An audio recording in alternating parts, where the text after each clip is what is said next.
expert opinion is divided. I'll just give you one example, Sure. one of many.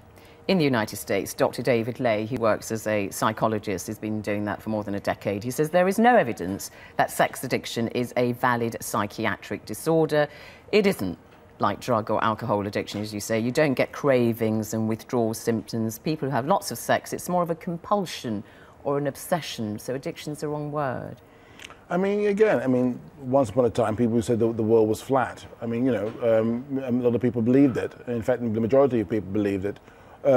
It's one of those things where there's a stigma attached to it, and the stigma is sex. You talked to lots of people when you did your research for this film, people who would describe themselves as sex addicts, and I wouldn't want to in any way suggest that their opinions of themselves are in any way not valid, but just citing what the experts say.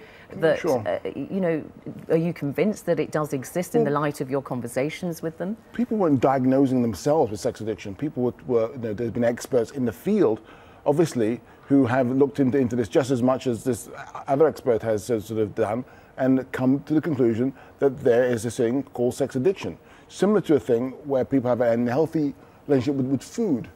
But of course, one can, you know, take out, for example, as another addiction, you could take out alcohol, you could take out drug addiction in one's life, but you have to negotiate with sex, and that's why it's a problem. Okay, I'm not going to labour this too much, but I must just tell you what, for example, this rock musician who used to play for the band Skid Row, Phil Varone, American, he reckons he slept with more than 3,000 women. And he says, I never considered myself a sex addict because sex never messed up the rest of my life or my ability to function at a high level. And the point I want to make you here is that you can't absolve men, because it is mostly men who pronounce themselves as sex addicts. There are some women, it's mostly men. But you can't absolve men of responsibility for their own actions when they have sex with lots of women. No, you cannot. But of course, there's a difference of being promiscuous and having an addiction. You know, there is a difference, would you believe? But a man who's had sex with more than 3,000 women, wouldn't that? I don't know what the average the number of, you know, again, you know, it could be more even, you know. But like, you know, an addiction is a situation where it's similar to drug and alcohol, where the actual craving for the thing is ruining someone's life.